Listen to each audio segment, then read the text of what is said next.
What's going on, guys? Maris here, and today I want to talk about the Sonic movie that's coming up and my personal opinions of Sonic the Hedgehog and the series as a whole.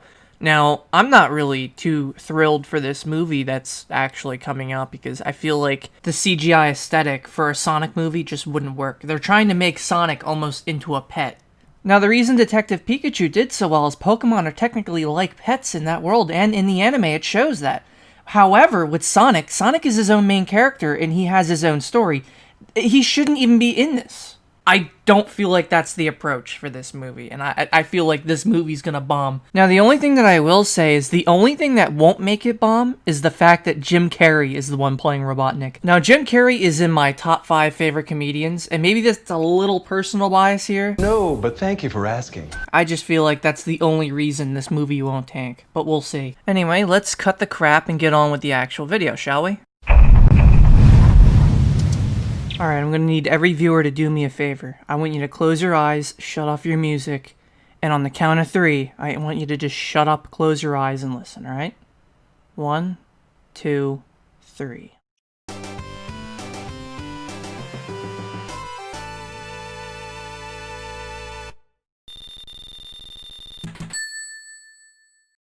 Alright guys, you can open your eyes now. For those of you who are a teenager and not over 20, you probably won't even recognize any of this. Basically, this was the early 90s to us gamers. I mean, this is all we had back in the day, and this looks nothing like the Sonic you guys have now. And trust me, it was pretty much this simple to get Chaos Emeralds. It was pretty cool. Now you might be wondering, Maris, what in the fuck does this have to do with anything? Well, everything really. The game, the series, the fandom, all of it's built on nostalgia. Now, nostalgia is a great marketing tool all around. In fact, many years ago, I played a game called Fly for Fun, created by Aeonsoft, now Gala Labs. But after 10 years of running an MMO like that, they were unable to keep the nostalgia going, and they just let it die out by opening a cash shop and saying screw it. And that's how nostalgia can die. Now, Sonic has not died because Sega has an amazing marketing team, and they know what they're doing. With Sega being rivals to Nintendo, just look at what Nintendo has done with Pokemon. Trading cards, a manga, anime, games, you name it, it's out there. Now, back then, Sega survived just being the competitor, and that alone. Unfortunately, a lot of the things that they emphasized on in the past, they have never referenced ever since, and that is what's killing them right now. However, back in 92 to 94, Nintendo and Sega were basically battling it out for who's the most popular video game mascot, and Sega's response was, hey, let's make 2 more mascots. Tails and Knuckles were then introduced. By 94, Sonic and Knuckles had been a thing. Now, what else had happened after 94? Now, before someone says Sonic 3D Blast, I will smack you, because Sega Saturn and the Mega Drive were so expensive back then that almost no one owned it. Sega's Mega Drive was actually considered a commercial failure, and with Saturn along the way, everyone thought it was a weird console, so they just really stopped buying into it. There were some minor good titles for it, but nothing that really jutted out like Sonic back then. So it then begs the question, what actually happened after 96? Sega basically tanked. Nintendo dropped the N64 at the end of the year in 1996, and that basically threw Sega for a loop. It destroyed the Bit Wars, which don't worry about that stuff, don't Google that, that's just a mind screw in itself. It wouldn't be for another 2 or 3 years before Sega had the Sega Dreamcast all made up and ready to go, and it had one great title.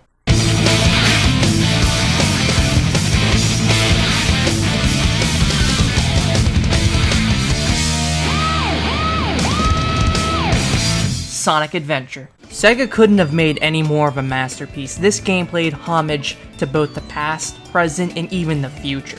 And that's saying something. Just look at this cutscene. Does it remind you of anything? Well, how about this? Right now, thanks. Alright, I'll go use it myself. Tails is just like a little kid with his new toy. I'm just fine. So, who's that? Hi, Sonic! I have some news for you! Not that old man again. That's right, the very beginning of the Sonic OVA movie was actually inspired by this scene. Now you know you have a good game when you're able to inspire a whole movie, and even then, the game is a masterpiece. You have action stages, you have up to 8 playable characters, not going to get into the secret ones, and even a fresh new feature, the Chow Garden, which allows players to basically have pets in a video game, kind of like Neopets back then. And guess what? That's something Nintendo really never marketed. And because the Dreamcast had online capabilities, guess what? There was also planned DLC for this game, based on your yearly calendar of what was going on. There'd be Christmas events, New Year's events, Halloween, you name it, it was there. They were constantly making things for this game's DLC online, and you could download it back then. In terms of homage to the past, there are older models of Metal Sonic found inside Eggman's base, as shown here. Now, this version of Metal Sonic is actually the version from Sonic 2, named Silver Sonic, aka Silver Sonic 2.0, which is what he currently looks like right now, which is another homage to Archie. Sega's marketing team then jumped to making Sonic Advance, which utilized its own Chao Garden features. And on a personal side note, I've actually had a lot of fun playing both Sonic Advance and Sonic Adventure series as a whole. The Chao Gardens were a glitchy fun mess that reminded me of Gen 1 and 2 Pokemon. All the fun little glitches in Pokemon Gen 1 with all the glitchmons like Female Symbol Cry, Missing No and Yellow, everything. It was all fun and games. Chao Garden in Adventure 1 and 2 was pretty much the same scenario. Glitchy stats, broken Chao, unobtainable Chao, and all sorts of shenanigans. It was fun, just for me personally.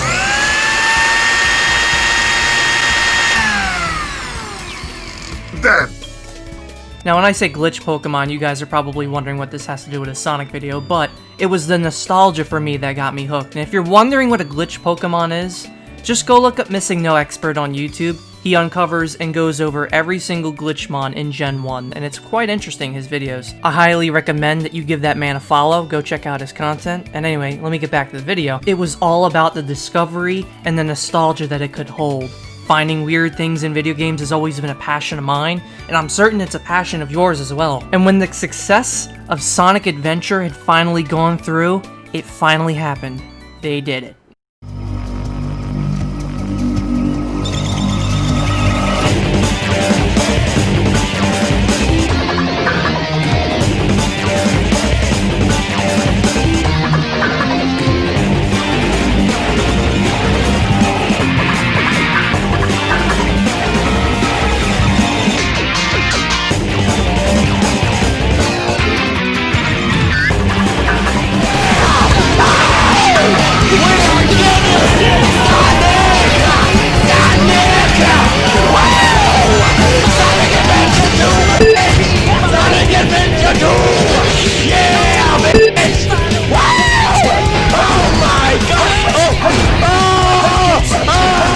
Sonic Adventure 2 was and always has been a masterpiece, this time around having a much more memorable soundtrack and extremely fast-paced levels, such as this insane speedrun here, which makes City Escape look ridiculous. Speedruns in Sonic at this point in time were starting to become more common, but Sega created this as a fresh new memory with new elements that would go on to show up in future games to be rehashed the right way. One such thing would be the most iconic scene in Sonic Adventure 2, the gun truck chase, which would chase Sonic down to the end of the stage. This concept of being chased at the end of the stage would later go into all future games, including Sega's next release, Sonic Heroes, which catered to a younger audience with its superhero advertising. But that's not to say that the new anime on the block, SONICX, which has its own fresh story following the Sonic Adventure games, and then, well, SONICX was all around a great anime with the ending almost as tragic as what I'll reference here at the end of this video. Now make no mistake, 1991 to 2003, all of straight decline. Bad game after bad game after bad game after bad game after bad game after bad game after bad game. From 2003 onward, only 5 games were any good. Sonic Rush Adventure, Sonic Generations, Sonic Heroes, Sonic Mania, and yeah, you're gonna hate me for this, Shadow the Hedgehog. I know a lot of critics have problems with this game. Unfortunately, I don't have those problems. I never experienced any of the things that they're complaining about over on the Wikipedia's reception page. I mean, it was a game all about Sonic's rival. Who wouldn't want to have this? The sad part is, this is the last time that Sega had any past character development in an actual game. And again, Sega, building off the past and retro of old that you had, that is the greatest marketing tool that you have. And you want to know what it's called? Back again, nostalgia. Now, I skimmed over quite a few bad games in this video thus far. I could have went over the rest of them, but I'm not really going to get into it. But I will get into the whole Sonic Boom TV series. What in the f was this? Now, a few years back when Sonic Boom hit TV, I was actually keeping up with it until the very last episode of Season 2. Now, there were some moments where the show breaks the fourth wall, that's cool and all. My biggest problem was the writers. The writers were constantly insulting upper management and even the fan base. It seemed like they didn't even want to do it. Now, if you need an example of Sega and them mocking the Sonic fan base, just listen to this. Oh, no, I was just searching for more of that fan fiction of yours. Ooh, Son Amy, spicy. The show was originally marketed and aimed for kids, so making these jokes for the writers just didn't make any sense to me at all. The show never really made any references to past games or anything in general, but constantly used past characters just for views. It just feels like they were milking it. But enough about Sonic Boom, we're actually gonna head back over to SONICX. Right, but he isn't eccentric sounding like Ryan. I guess I like Ryan Drummond's voice better for the games. Let me know what you think in the comments below. Eventually, we got the Meta-Rex in Season 3, which was completely different and new. However, SONICX ended soon after, and I always felt as though it was because of the feud of the drama dubbing in the first place. So this is my message to Ryan. It's not gonna be the same without him. Don't you worry, I have no intention of talking about that show. So now it's time for you, the viewer, to figure out why I call 2003 to 2019 the cringe past. This was the year that OCs were being created and posted on a daily basis. Some of them should have deserved a lawsuit, some of them were outright disgusting or disturbing, and some of them I can't even show. It was a time period where YouTube poops were quite common, and people were wondering, where is Sonic Adventure 3? Following 2005 at E3 had released this trailer of Sonic running around. Many fans had believed that it was Sonic Adventure 3 and were very hopeful. While I was editing this video, I actually remembered this trailer, but for some reason I couldn't find it, as if the Mandela effect had happened. After searching around for a high-quality version of it, I found out from a user by the name of L Supersonic Q that it was completely gone, and the only instance of it remaining is pretty much on YouTube somewhere in the deep dark web. And what you see on screen is the highest quality that I could possibly find. Back then, when I first saw this, I was actually wondering to myself, is there gonna be a Chow Garden? Because otherwise it wouldn't be Sonic Adventure 3 without it. Back then, I was a hopeful 13-year-old watching this, hoping that the Chow would pop up at some point in this trailer, but it didn't happen. The graphics to this game should look very, very familiar. It is in fact Sonic 06. Buying this game as a 13-year-old fanboy as me back then, I just played it and it was tragic. It was the worst thing I have ever played in my life. So much so that on my birthday every year, I will drink on stream playing this game, knowing that it is the worst game that has ever happened in existence. Thankfully, one other fan out there understands this nostalgia and actually brought the game to PC and improved on it. A man by the name of ChaosX released a Sonic demo called Sonic P06, and so far it's looking pretty good and I will be playing it on my birthday. Fast forward 2 years, we got Sonic Unleashed in 2008. It did have a lot of high speed levels. Unfortunately, these levels were cut short, where at some points in the levels and in certain stages, you would have to switch over to what is known as a werehog stage. Not many people like these stages because it basically represented Knuckles. The stage being shown here is actually Eggman Land, which could take anywhere from 10 to 15 minutes. It's a very long stage and it keeps switching between Sonic and werehog Sonic. It's not really all that fun. Who are you? Eventually, Sega realized this, and in 2011 we got Sonic Generations, which actually incorporated the whole high-speed factor on both sides of the old genre and the new. While I will say Sonic Generations was a good game, I don't feel as though the nostalgia was going in the right direction. Although they did build on it, I'm not gonna lie, it is a great game, it just doesn't feel like it's completed. After that, the only somewhat decent looking game was Sonic Forces in 2011, and insert your favorite OC here. I don't even know how this game had a following. Granted, the high-speed stages, some of them are fine, but the rest of the game is just a buggy, glitchy mess full of fan crap. But after Sonic Forces, there's really no other game that holds any relevance. Nothing came out, and even then, Sonic Forces was just terrible. So what does that say for the rest of the Sonic franchise?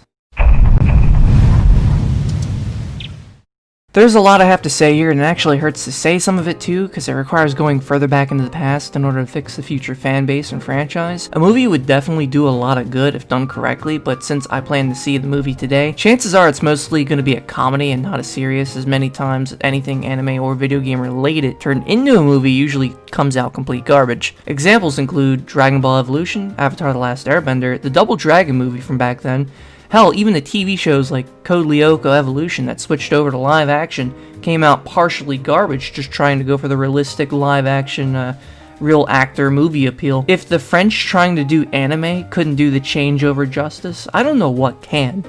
But this scene in the Sonic movie trailer puts me off the most. So, you're supposed to be Tom's best friend that he won't shut up about. Well, I don't see the appeal.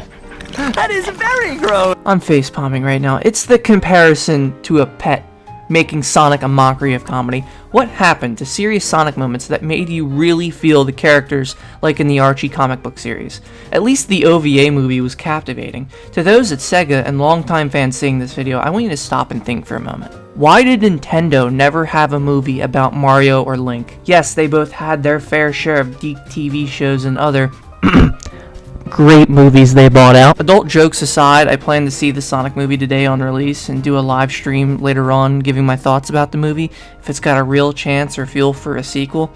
It probably won't see a sequel, but you know, I truly deep down think us old Sonic fans need more than anything what we really do need.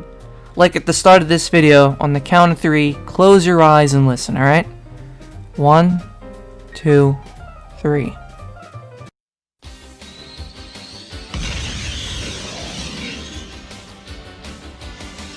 Yes, Sonic Saturday Morning, aka SatAM. We need a reboot of this show which showed more emotion and serious topics such as death and even really messed up mind control, aka robotization. Also, Robotnik was actually evil for a change. It's a shame Season 2 ended on a cliffhanger as fans seeing it on TV were excited for Season 3. Except, it never came. Yes, I know about Team C3on, but Sonic Team needs to be the ones to bring this back, not the fans doing it. And also, use 3D models instead that are well shaded like Twilight Princess graphic design, and bring in the Sonic Boom's TV show's 3D animators as a team. That right there, in my opinion, is how you bring Sonic back to the new and old generation. And for the love of God, please rewrite Antoine. Maybe instead of a French stereotype, you just make him into a memer that breaks the fourth wall, like Styx. Anyway, that's all I have to say for now, and that's my opinion on how you would fix Sonic, is ultimately bringing back an old dead show that actually showed more emotion and character than any other TV show. But I'm gonna see this movie today, and I'll do a live stream. Take care, show this video to your friends, and yeah, share this all over Discord if you can. Thanks, bye.